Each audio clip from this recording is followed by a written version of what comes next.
El impacto social es algo que debe tratarse y también el impacto cultural, ¿no?, de estos centros, porque como sabemos el urbanismo, ¿no?, y este tipo de situaciones que están ocurriendo ahora no son temas neutrales, no son temas eminentemente técnicos, no son temas funcionales, sino son temas que involucran una carga ideológica muchas veces y que tiene un impacto en la cultura de la ciudad y que puede incluso transformarla, ¿no? Se mencionaba en aquella oportunidad, por ejemplo, ¿no?, como una bondad o una cualidad de estos nuevos megacentros, el hecho de que iban a convertirse en un centro de reunión para la familia, ¿no? Claro. Ahí está, la gente tiene donde ir los domingos.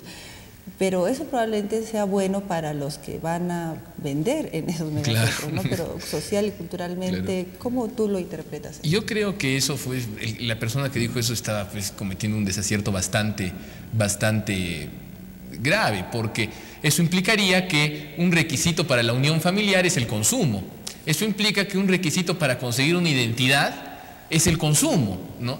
Y que las personas van a empezar a vincularse socialmente solo en base a la capacidad que tengan de poder utilizar una tarjeta de crédito, ¿no?, que es, por así decirlo, el talismán fundacional de estos centros comerciales. Pero ¿no? Quizás es algo de lo que no puede responsabilizarse a una empresa privada, que esa es su naturaleza, ¿verdad? Claro. Hacer un negocio y ganar dinero, tener ganancias. Probablemente también hay por parte de las autoridades esa ausencia, no han generado espacios públicos que pueda servir a una familia. Para y eso es una situación bastante grave, ¿no?, porque el espacio público es fundamental, no solo desde una perspectiva urbanística, sino el espacio público tiene que ver con la supervivencia de una sociedad en cuanto ente integrado y conformado por personas. Justo hace algún tiempo veía un documental acerca de las guerras púnicas. Como sabemos, fueron las guerras entre Roma y Cartago, ¿no? Y ahí los arqueólogos empezaban a investigar las ciudades cartaginesas, los restos de las ciudades cartaginesas en el norte de África. Y ahí encontraban que los cartagineses vivían en apartamentos bastante grandes, incluso con baños en cada casa, pero que les faltaba un espacio público. Mientras que en las poblaciones romanas, que eran los enemigos de los cartagineses, hasta en el más humilde y miserable villorrio había el foro. Había el foro, que era un espacio público donde la gente se congregaba. Y de esta forma Roma pudo desarrollar esa identidad, ese espíritu virtuoso que caracterizó en la antigüedad a sus habitantes y que le permitió derrotar a una civilización que era mucho más rica económicamente y que tenía mucho poder, pero que al final acabó siendo solo defendida por mercenarios. Y ese es el gran riesgo que tenemos ahora, la desaparición de la plaza pública.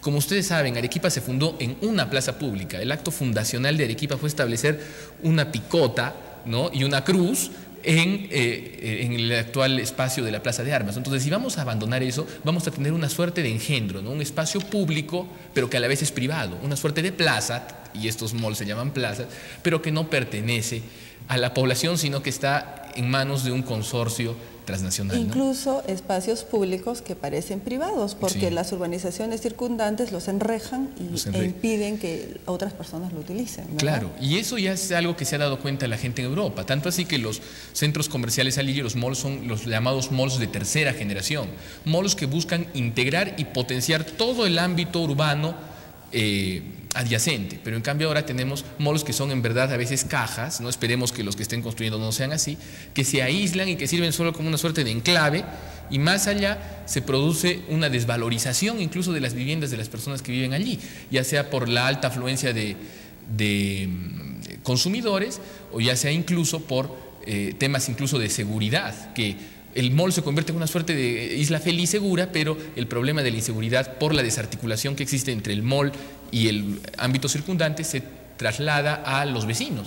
Ahora bien, este asunto de estas especies de enclaves comerciales que aparecen en la ciudad, sin desmerecer, por supuesto, el dinamismo económico que van a dar y la cantidad de trabajo, en fin, la falta de armonía que se puede generar con el entorno corresponde directamente al gobierno municipal. Claro. Y precisamente ha habido unas elecciones recientemente. Entre las propuestas de los múltiples candidatos, nadie se ha enfocado, por ejemplo, al hecho de revalorar los espacios públicos. ¿Cómo evalúas tú, por ejemplo, las propuestas que han habido que pueden puede entenderse qué es la visión que tienen los políticos de Arequipa, bueno, ¿no? En primer lugar, existe desde hace 20 años en la región, incluso más, desde hace 30, yo lo dataría, es una gran crisis de liderazgo en la región. No existen en verdad líderes políticos, simplemente existen caudillos o empresarios de la política que por algún azar del destino acaban ocupando algún puesto de poder, ¿no? Pero el asunto es que, y es menester decir esto, que la gestión que está actualmente terminando sí tuvo un deseo de valorar algunos espacios públicos que verdaderamente me sorprendió, ya sea la puesta en valor de San Lázaro, ya sea la misma creación de la vía de mercaderes, ¿no? De la peatonalización de mercaderes. Eso fue algo positivo. Yo no sé hasta qué punto puede existir una continuidad con la siguiente gestión, puesto que lo que he oído del alcalde electo es que él maneja mucho una suerte de modelo californiano urbanístico y de decir que considerar que la ciudad es básicamente un ámbito comercial y de intercambio. O probablemente lo haya oído descontextualizado. Ojalá que el doctor Segarra tenga una visión un poco mayor. Pero en verdad todo empieza por el hecho de que los alcaldes no se sienten ciudadanos. ¿Cómo así? No se sienten ciudadanos porque no son, el alcalde ya dejó de ser aquella autoridad que existía incluso en el cabildo virreinal, que era el vecino ilustre, aquel vecino que se sentía, que se sabía representante de las familias que conformaban la ciudad, y ahora se considera que es simplemente un cargo meramente funcional, que el alcalde es meramente un funcionario en el mejor de los casos, porque en el peor de los casos es alguien que viene a hacer negocios, que viene apoyado por un gran lobby, ¿no? Pero en el mejor de los casos se considera que es meramente un funcionario. No, el alcalde tiene una responsabilidad casi familiar con la ciudad, porque el cabildo originalmente nace como la representación de las familias que componen un ámbito urbano, y así lo fue en el periodo virreinal, pero ahora creen que simplemente son unos funcionarios cuya labor solo se agota en lo que la ley les permite, les faculta y nada más. No existe esa pasión por la ciudad que debe caracterizar a un buen vecino, ¿no? Por ejemplo, desde el análisis económico se habla de una Arequipa que está cambiando, dado que hasta por lo menos una década atrás nadie se atrevía a hacer inversiones tan grandes en Arequipa. Se conocía al arequipeño como un poco reacio al cambio, ¿no? ¿Cómo evalúas tú, cómo analizas este cambio? ¿En qué ha cambiado el arequipeño?